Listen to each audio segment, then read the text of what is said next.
그래서 이제 수요예배 계속해서 저희들 사도행전 말씀을 보고 있었는데 오늘은 다니엘서 6장 말씀을 함께 보기를 원합니다. 다 함께 일어나셔서 다니엘 6장 말씀, 사실은 6장이 한 사건을 다루고 있어서 저희가 다 읽으면 좋지만 본문이 너무 길기 때문에 저희가 대신 다니엘서 6장에서 18절부터 28절까지 읽도록 하겠습니다.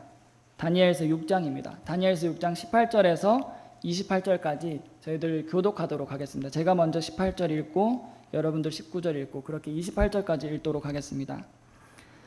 그때 왕이 자기 궁궐에 가서 금식하며 밤을 지내고 자기 앞에 악기도 들여오지 못하게 하며 잠을 이루지 못하였고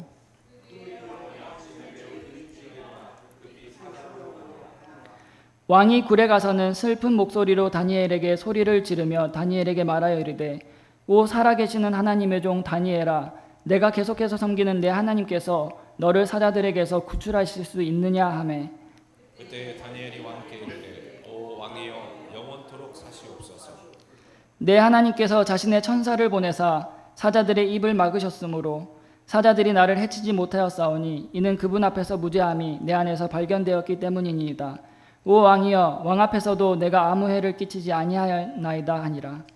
이에 왕이 그로 인해 심히 즐거워하며 명령하여 그들이 다니엘을 굴에서 끌어올리게 하매 이에 그들이 다니엘을 굴에서 끌어올리고는 그의 몸에서 아무 상처도 발견하지 못하였으니 이는 그가 자기 하나님을 믿었기 때문이더라. 왕이 명령하매 저들이 다니엘을 고소한 그 사람들을 데려오고 그들과 그들의 자식들과 아내들을 사자굴에 던져 넣으니 그들이 굴바닥에 다다르기도 전에 사자들이 그들을 잡아채며 그들의 모든 뼈를 부숴 산산조각내었더라. 그때 다리오 왕이 온 땅에 거하는 모든 백성들과 민족들과 언어들에게 조서를 써서 이르되 너희에게 화평이 많이 있기를 원하노라. 내가 한 칙령을 내리노니 내 왕국의 모든 통치 영역 안에 있는 사람들은 다니엘의 하나님 앞에서 떨며 두려워할지니라. 그분은 살아계시는 하나님이시오 영원토록 변하지 아니하실 분이시며 그분의 왕국은 멸망하지 아니하고 그분의 통치는 끝까지 이르리로다. 그분은 구주할 것이도 하시고 구주할 것이도 하시며 하늘에서 땅에서 표적들과 이적들을 행하셨는데 그분께서 다니엘을 사자들의 권세에서 구출하셨도다 하였더라. 이렇게 이 다니엘이 다리오의 통치와 페르시아 사람 고레스의 통치 때에 번영하였더라. 잠시 말씀을 위해서 기도하겠습니다. 하나님 아버지, 저희들 이제 이 시간에 하나님의 말씀을 함께 나누기를 원합니다. 하나님의 말씀으로 인해서 이 시간 참으로 감사드립니다.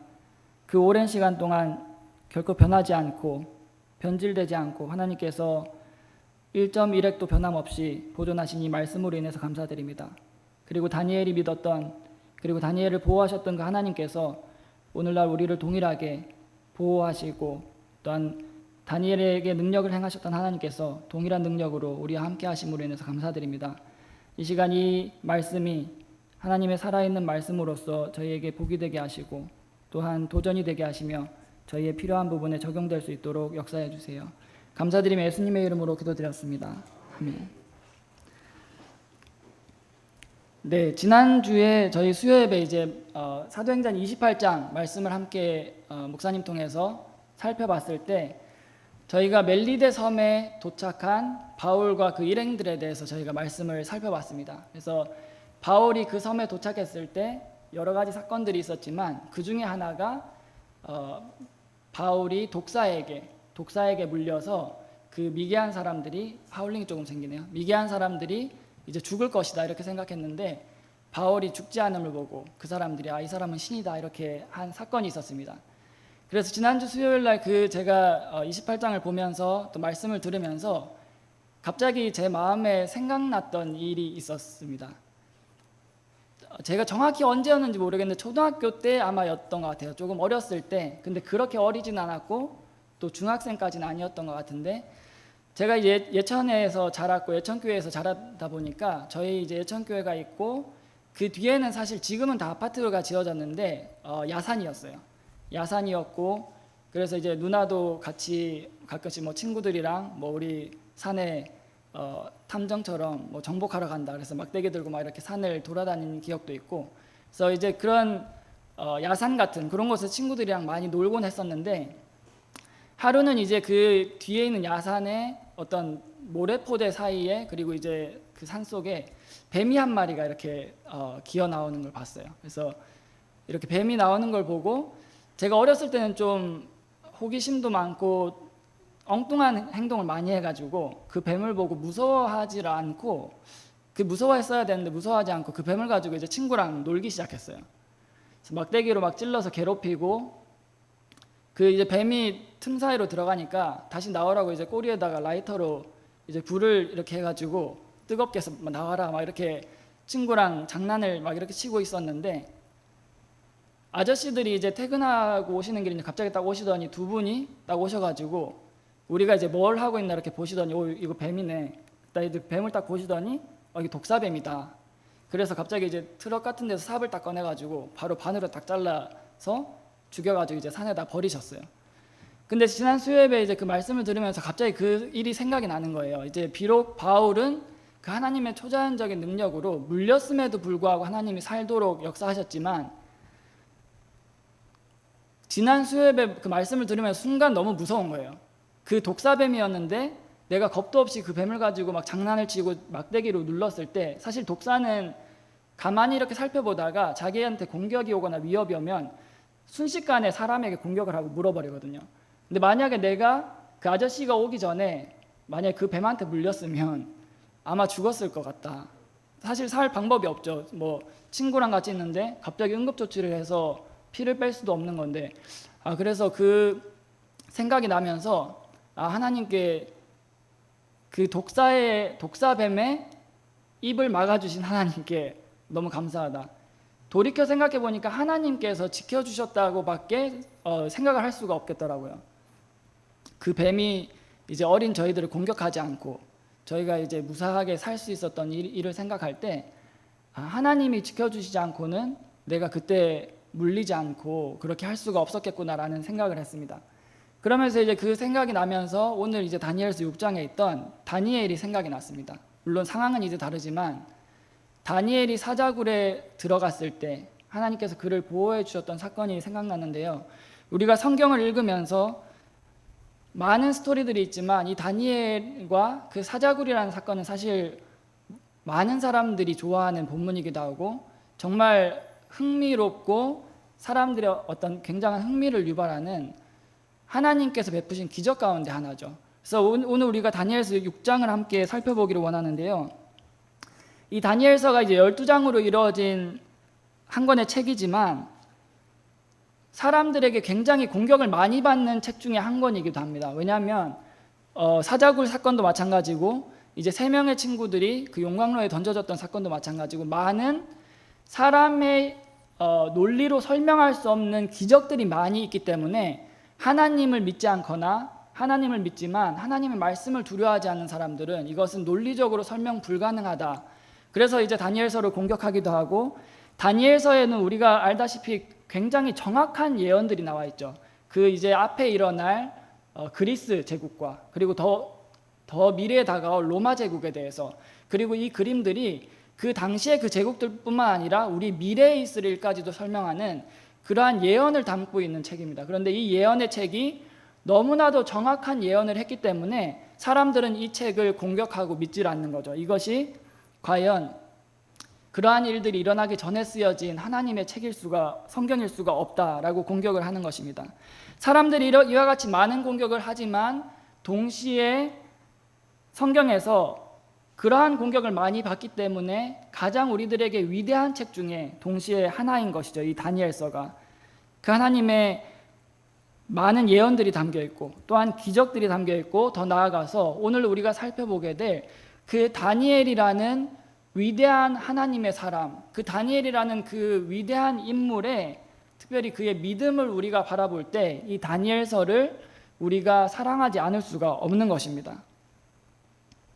우리가 다니엘서 6장을 다시 한번 상기하면서 이제 오랜만에 보시는 분들을 생각해 볼 때 다니엘서 6장의 내용은 이와 같습니다. 이제 다리오라는 왕이, 즉 이제 다리오가 전체 그 메데페르시아를 다스리는 황제는 아니었지만 그 당시에 이제 바빌론 그 지역을 다스리는 한 명이 그것을 통치하도록 맡겨진 왕으로서 이제 그 당시 사람들이 왕이라 불렀지만 사실은 고레스라는 그 황제의 아래에 있었던 사람이죠.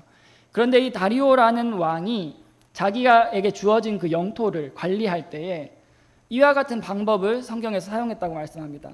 그 다리오 왕 아래에 3명의 총리를 뒀고 그리고 3명의 총리 아래에 120명의 통치자를 둬서 자기에게 맡겨진 그 영토를 잘 관리하고 그래서 그것을 잘 관리해서 왕에게 손해가 없도록 하기 위해서 이와 같이 왕이 그러한 방법을 사용했습니다.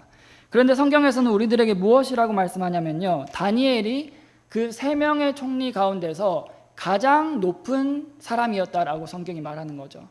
그러니까 다니엘은 황제가 있으면 그 황제 다음에 다리오 왕, 그리고 그 다음에 3번째로 가장 높은 위치에 있는 사람이었던 것입니다.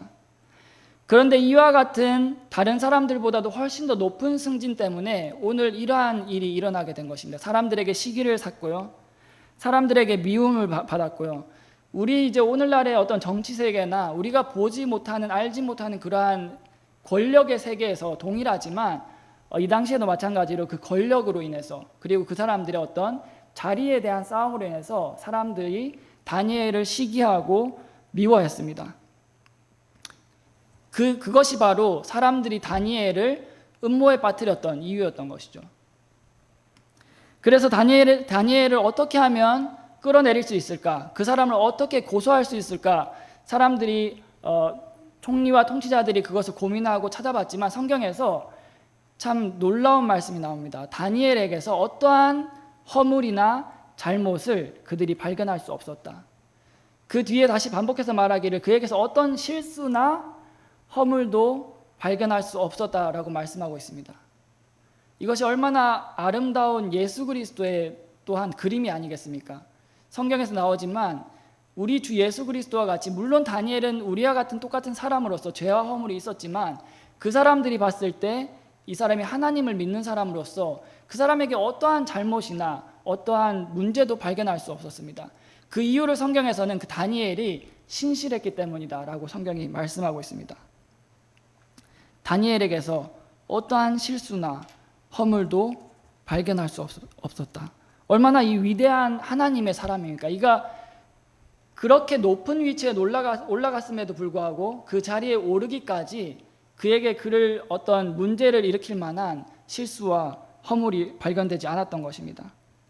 그래서 이와 같이 총리와 통치자들과 사람들이 그를 끌어내리기 위해 선택한 그 방법은 그가 믿는 하나님과 그가 믿는 하나님의 그 법과 관련해서 다니엘을 넘어뜨리려고 한 것이죠. 왜냐하면 다니엘을 고소할 수 있는 유일한 방법이 그것밖에 없기 때문입니다. 사람들은 다니엘을 그의 믿음 생활과 연관을 지어서 그를 고소할 수 있는 기회를 찾으려고 했습니다.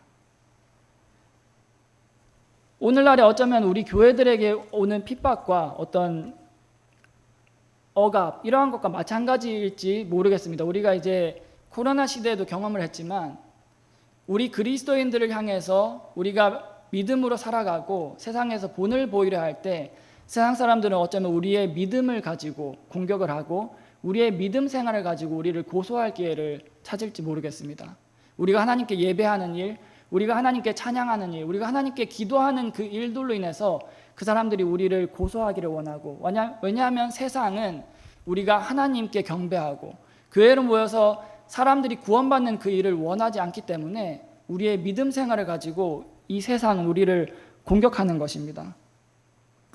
그럼에도 불구하고 이 다니엘서 6장에 나오는 그 말씀과 그 결론들로 인해서 하나님께 참으로 감사드립니다.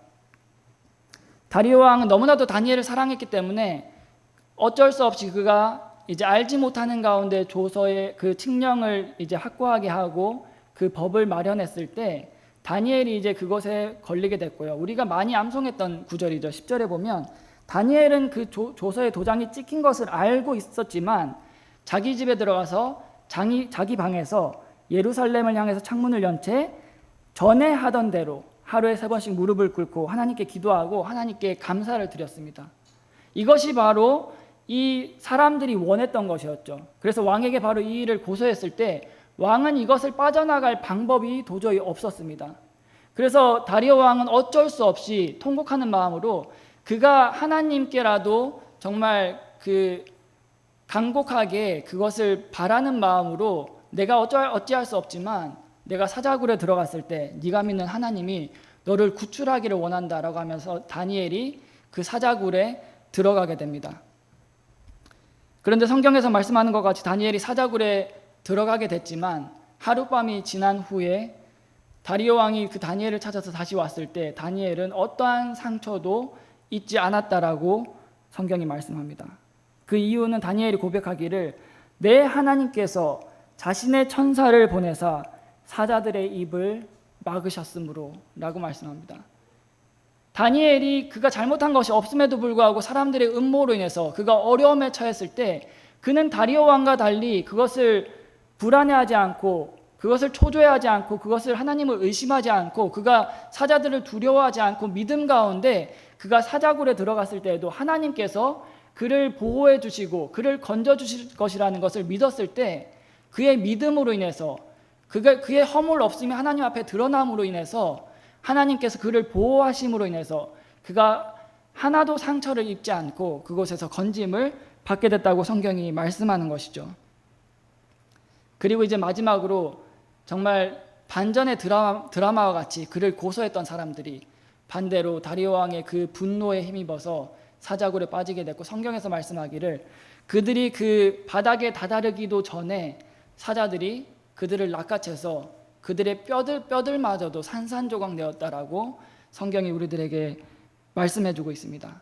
그 결과로 다리오 왕은 그 전에는 사실 다니엘이 믿던 그 하나님에 대해서 알고 있었고 그가 그 다니엘이 믿던 그 하나님을 조금 믿었을지 모르지만 이 사건 이후에 다리오 왕은 다니엘이 그 믿었던 하나님을 신뢰하면서 그 하나님을 찬양하고 그 하나님을 높이고 하나님께 영광을 올려드리는 모습을 보게 됩니다. 이것이 바로 다니엘에서 우리가 함께 보고 있는 그 6장의 결론으로 나오는 것이죠. 우리가 오늘 이 다니엘서 6장 본문 말씀들을 통해서 특별히 위를 바라본 다니엘이라는 제목으로 바라본 다니엘이라는 제목으로 저희들이 함께 말씀을 나누기를 원하고요. 그리고 이 말씀을 통해서 우리가 이 시간 다시 한번 우리의 시선과 우리의 눈이 이 땅이 아닌 하늘을 바라보는 그러한 시간이 되기를 원합니다. 먼저 함께 여러분들과 함께 살펴보기를 원하는 것은요. 총리와 통치자들이 그를 고소할 수 있는 방법으로 찾은 것은 그가 믿는 하나님의 법이었다는 것입니다.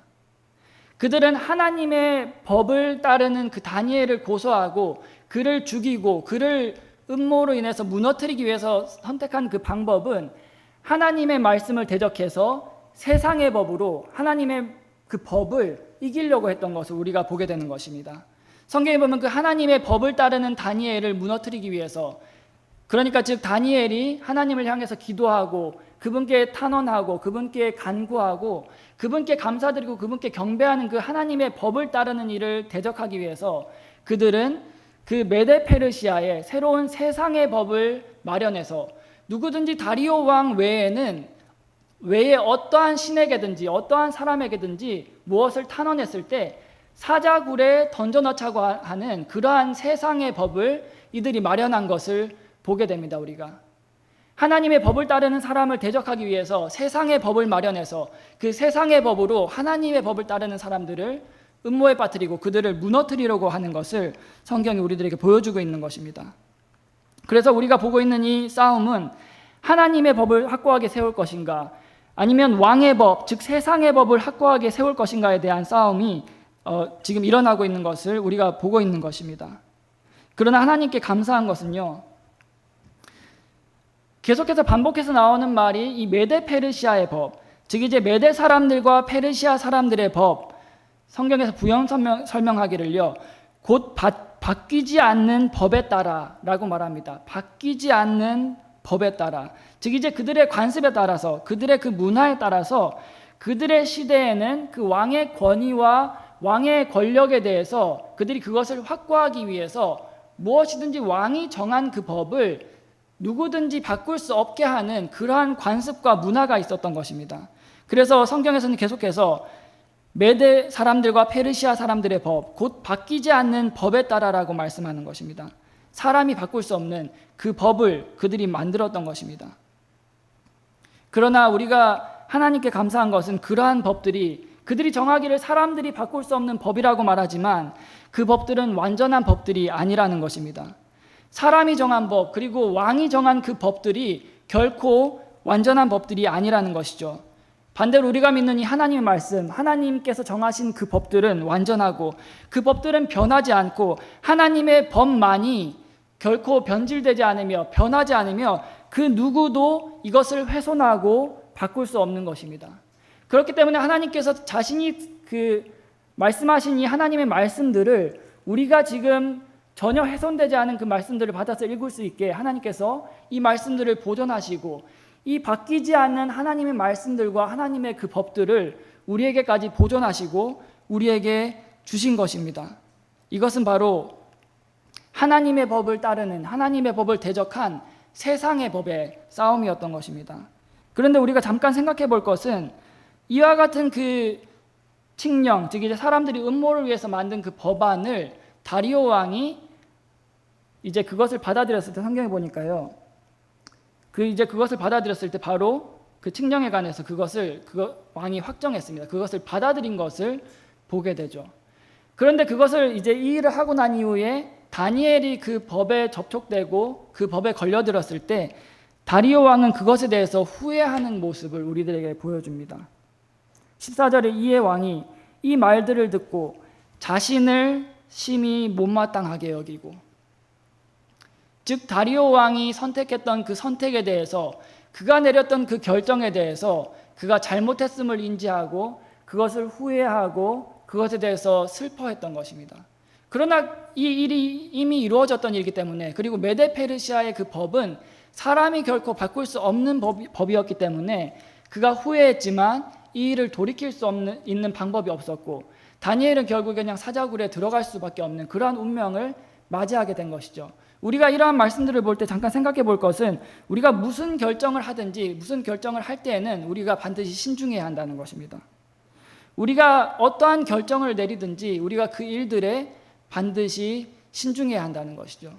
우리의 삶은 사실은 수많은 선택과 결정의 연속입니다. 우리가 어떤 일들을 해나갈 때 순간적으로 우리들에게 다가오는 일들에 대해서 우리가 어떤 일들을 결정을 내리고 결단을 내렸을 때, 우리가 그 일들에 대해서 이 다리오 말씀을 살펴볼 때 우리가 그 결정과 우리의 결단에 대해서 굉장히 신중해야 함을 우리가 발견할 수 있습니다. 우리가 무슨 결정을 할 때, 우리가 무슨 결단을 내릴 때에 반드시 신중하게 결정을 내려야 한다는 것입니다. 왜냐하면 때로는 우리가 내린 그 결정과 결단으로 인해서 우리가 돌이킬 수 없는 그러한 결과가 초래되기 때문이죠. 우리가 삶을 살면서 많은 실수와 우리가 잘못된 결정들을 분명히 했을 것입니다. 왜냐하면 우리가 불완전한 존재이기 때문에요. 그런데 그러한 결정과 결단 속에 때로는 어떠한 결정들은 우리의 삶에서 결코 돌이킬 수 없는 그러한 결정들이 되곤 하는 것이죠. 그래서 이 다리오 왕이 내렸던 그 칙령에 관한, 그가 신중하게 결정하지 않은 그 일들에 대해서 우리가 말씀을 볼 때, 우리가 어떠한 일들을 결정할 때 반드시 그리스도인으로서 신중해야 한다는 것입니다. 다시 본론으로 돌아와서요, 다니엘이 이와 같이 그가 곤경에 처하고 그가 어려움에 처했지만 다니엘이 그 선택한 그 선택으로 인해서 우리가 하나님께 감사합니다.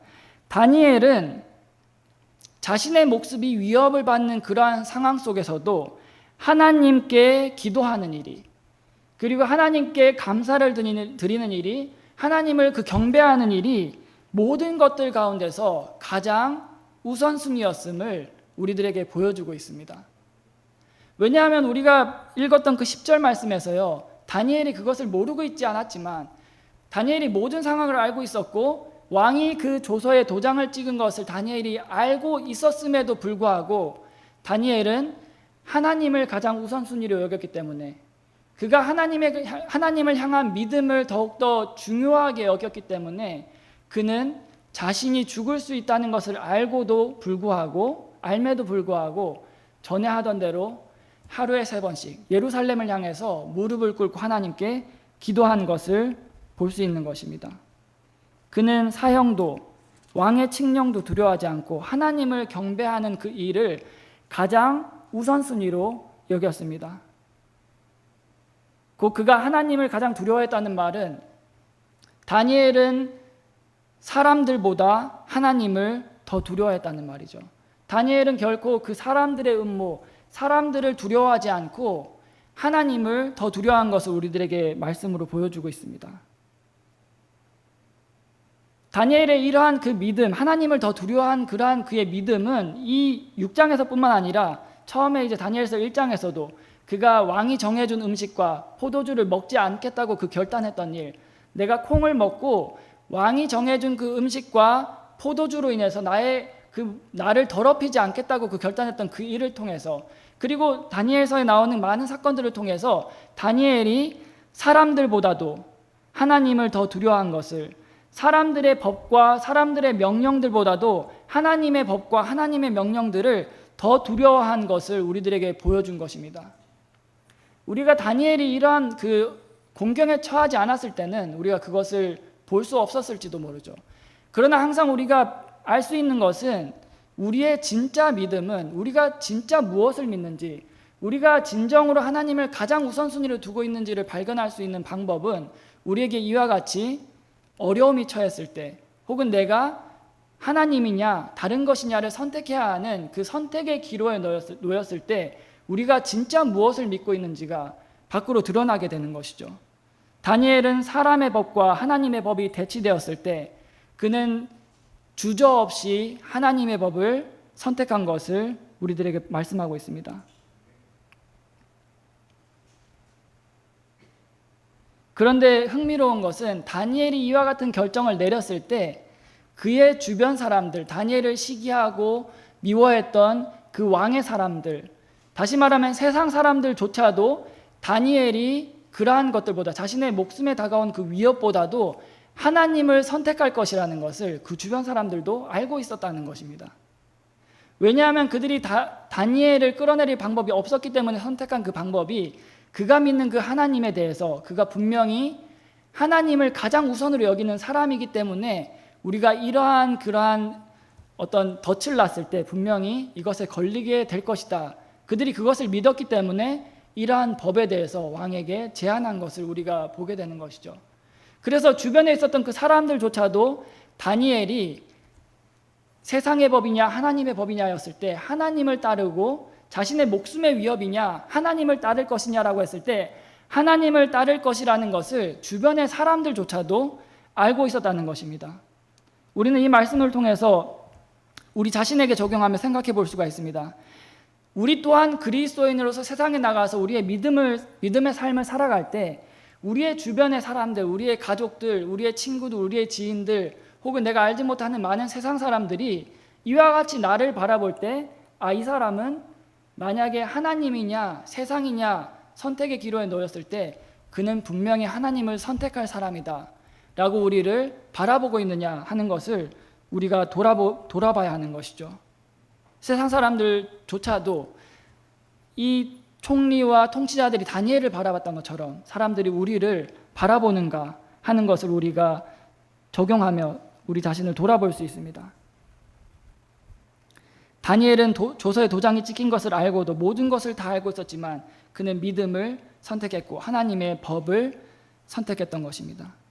어쩌면 이러한 이유가 다니엘이 이와 같이 가장 높은 위치에 올라갈 수 있었던 비결 중에 하나였을 것입니다. 그가 하나님을 신뢰하고 하나님을 가장 우선으로 여겼고 하나님께 신실했기 때문에 하나님께서 그를 가장 높은 위치에 올려주신 것이죠. 그런데 그 일이 동시에 지금 다니엘에게 하나의 그에게 위협으로 찾아온 것입니다. 그러나 다니엘에게는 확고한 믿음이 있었습니다. 다니엘은 하나님이 그를 지켜주실 것이라는 확고한 믿음이 있었습니다. 우리가 첫 번째로 그 다니엘의 우선순위, 다니엘이 정한 선택한 하나님의 법에 대해서 살펴봤다면요, 두 번째로 다니엘의 그 확고했던 믿음, 그리고 그와 상반되었던 다리오의 모습을 한번 잠깐 짚고 넘어가기를 원합니다. 다니엘은 확신하고 다니엘은 하나님을 믿고 있었습니다. 그런데 다리오 왕은 하나님을 알고 있었지만 그가 하나님을 그 마음속에서 일부를 믿고 있었을지 모르겠지만 다리오는 이러한 일이 닥쳤을 때 그는 두려움에 휩싸였습니다. 그는 근심했고, 그는 후회했고, 걱정했고, 안절부절했던 모습을 우리들에게 보여주는 것이죠. 그가 자신이 했던 그 선택을 후회하면서 어떻게 하면 이 다니엘을 이 일로 인해서 구출시킬 수 있을까를 계속해서 고민하고 그 방법을 찾았지만 그 방법을 찾을 수가 없었습니다.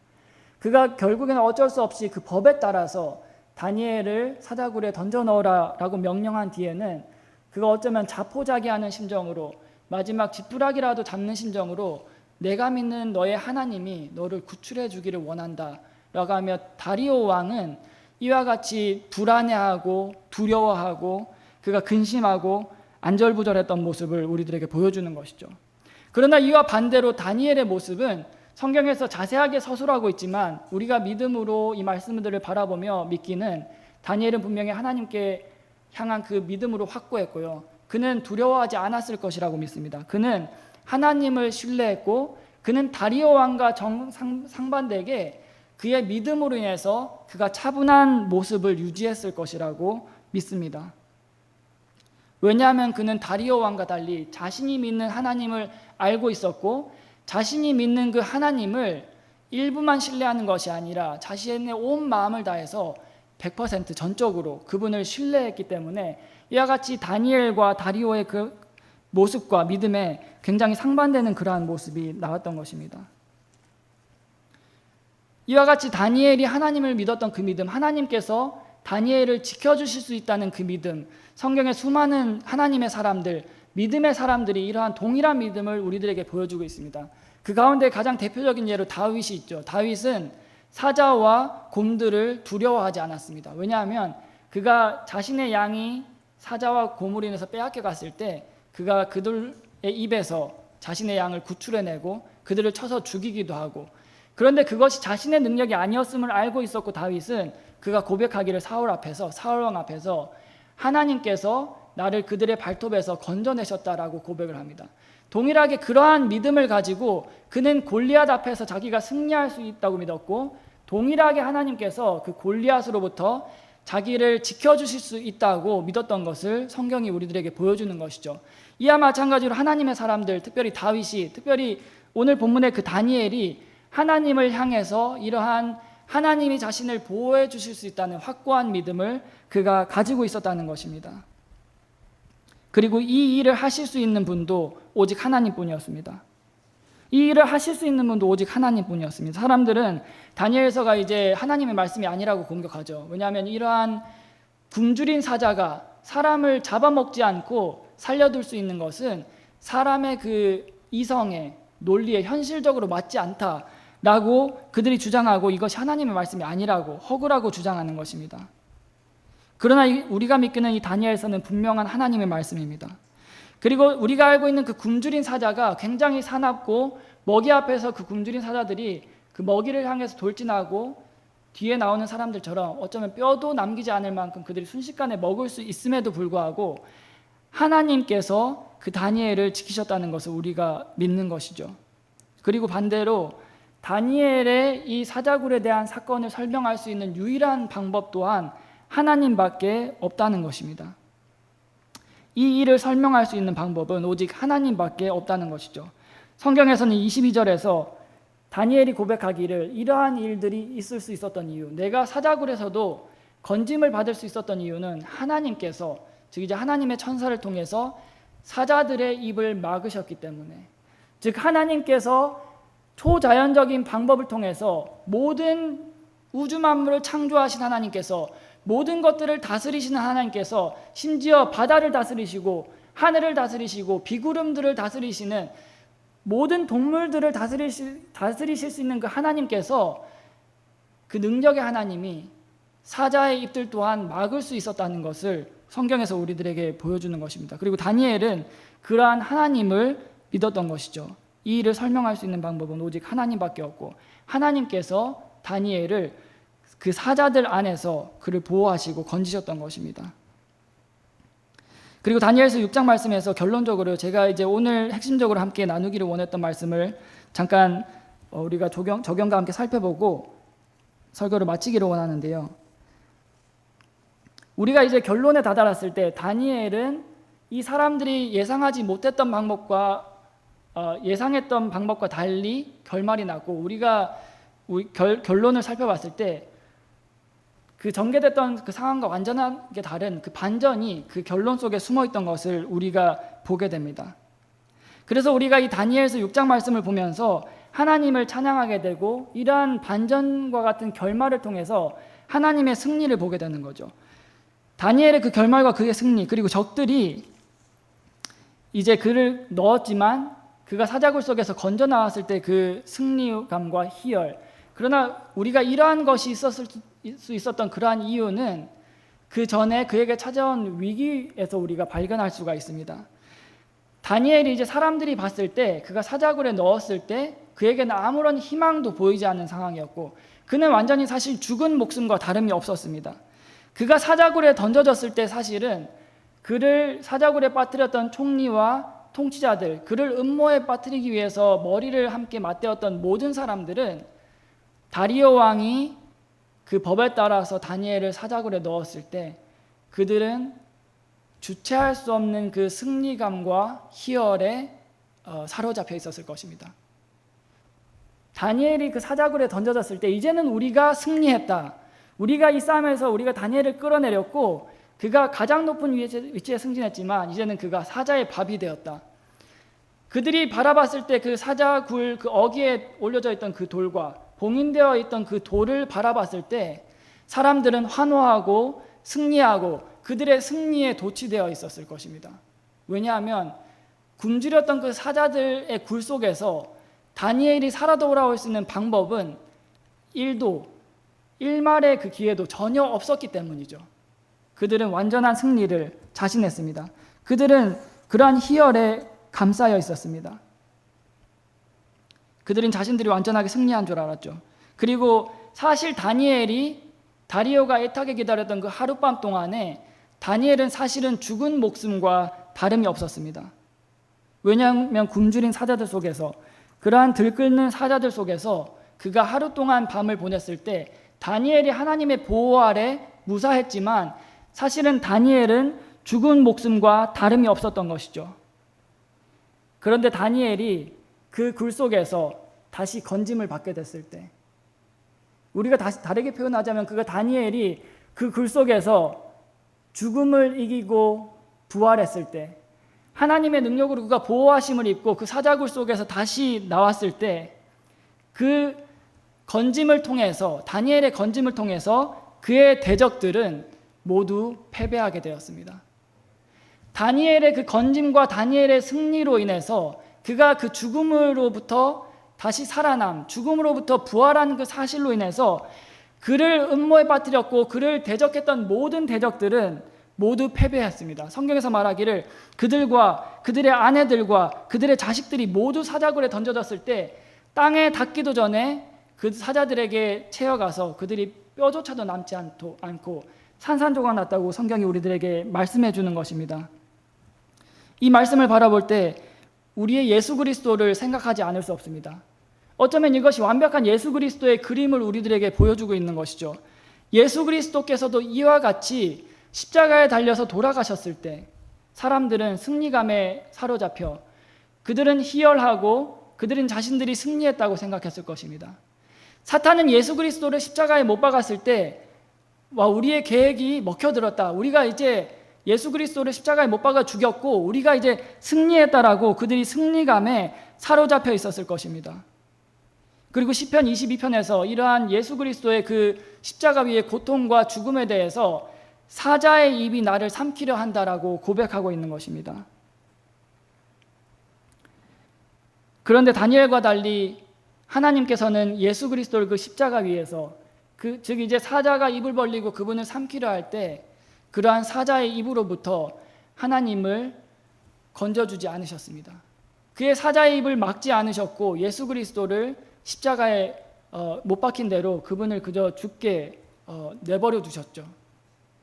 그러나 하나님께서 예수 그리스도께서 죽으신 이후에 그 무덤 속에서 3일 뒤에 그분께서 3일 동안 죽으신 채로 그 몸이 무덤 안에 3일 동안 묻혀 있었지만 하나님의 능력을 통해서 그분이 돌무덤을 깨치고 하나님의 그 능력 가운데서 예수 그리스도께서 부활하셨을 때 그분의 부활과 그분의 죽음으로부터의 승리와 그분의 그 건짐은 모든 대적들의 패배가 동시에 된 것입니다. 사탄은 예수 그리스도께서 십자가에 못 박혀 죽었고 우리가 승리했다라고 승리를 만끽하고 자신들의 승리를 자신했지만 그것은 결코 그들의 승리가 아니었고 하나님의 능력 가운데서 예수 그리스도께서 부활하셨을 때에 그들의 모든 패배로 이어졌고요. 그리고 앞으로 예수 그리스도께서 실제로 이 땅에 다시 오실 때에 그분께서 이 땅을 통치하시고 완벽한 승리를 우리들에게 인도할 것을 우리가 말씀을 통해서 믿습니다. 우리가 이 마지막 부분을 살펴보면서요, 악한 자들의 승리는 잠깐이다라는 것을 기억하기를 원합니다. 악한 자들의 승리는 잠깐이라는 것입니다. 즉 우리의 대적인 마귀와 사탄의 승리는 잠깐, 굉장히 짧은 순간이라는 것을 우리가 기억해야 합니다. 마치 다니엘을 모함에 빠뜨렸던 사람들이 그 승리를 자신했던 것이 굉장히 짧은 찰나였고 그 승리가 순식간에 패배로 다가왔던 것을 보이는 것과 같이 우리의 대적들과 그리고 우리를 모함하는 악한 자들의 그러한 승리는 잠깐이라는 것입니다. 우리가 살고 있는 이 세상 속에서 어쩌면 세상이 승리하는 것처럼 보이고 우리가 패배하는 것처럼 보이며 세상이 언제나 우리를 억압하고 우리를 무너뜨리고 세상이 완전히 승기를 붙잡고 우리를 승리한 것처럼 우리가 세상을 바라볼 때 그렇게 보이지만 우리가 이 말씀을 통해서 확실하게 기억할 것은 우리의 이러한 지금 이 상황이 결코 우리의 패배가 아니라는 것입니다. 그들이 갖고 있는 그 승기가 결코 영원한 것이 아니라는 것입니다. 그들의 승리는 악한 자들의 승리는 잠깐이라는 것입니다. 반대로 우리의 승리는 영원한 것입니다. 예수 그리스도의 그 부활의 능력으로 구원받은 우리의 승리는 장차 앞으로 오실 예수 그리스도께서 이 땅을 통치하실 때에 우리의 승리는 영원한 승리인 것입니다. 예수 그리스도께서 모든 믿는 자들의 부활의 첫 열매가 되시고 우리도 앞으로 그와 같이 그분과 같은 부활의 열매들이 될 것입니다. 그러나 이것을 우리가 동시에 기억하면서 생각해야 할 부분은 우리도 그것을 기억하면서 기억하는 것으로 끝나는 것이 아니라 그렇기 때문에 잠깐의 고난으로 인해서 잠깐의 어떠한 위협으로 인해서 우리가 다니엘과 같이 우리의 믿음을 결코 포기해서는 안 된다는 것입니다. 만약에 다니엘이 이러한 죽음의 위협 앞에서 다니엘의 그 명령과 법에 따라서 하나님을 찬양하는 것을 포기하고 하나님께 기도하는 것을 포기하고 하나님께 경배하는 것을 포기했더라면 이러한 반전도 이러한 승리도 결코 우리들에게 없었을 것입니다. 그렇기 때문에 우리가 이 마지막 부분에서 세상의 승리, 우리의 대적들의 승리는 잠깐이지만 그것을 기억함과 동시에 우리는 미래를 알고 있는 사람들로서 우리의 미래에 다가올 그 승리를 알고 있는 사람으로서 우리의 패배하는 듯한 모습은 잠깐이지만 우리의 승리가 영원하다는 것을 기억할 때 우리는 이것을 기억하면서 우리가 이 지금 믿음의 전투 속에서 다니엘과 같이 내가 결코 세상에 타협하지 않고 세상의 어떤 그러한 위협에 굴복하지 않고 나도 다니엘과 마찬가지로 하나님을 선택해야겠구나. 내가 하나님을 예배하는 일을 선택해야겠구나. 내가 하나님을 기도하는 일, 하나님을 찬양하는 일, 하나님을 섬기는 일을 선택해야겠구나.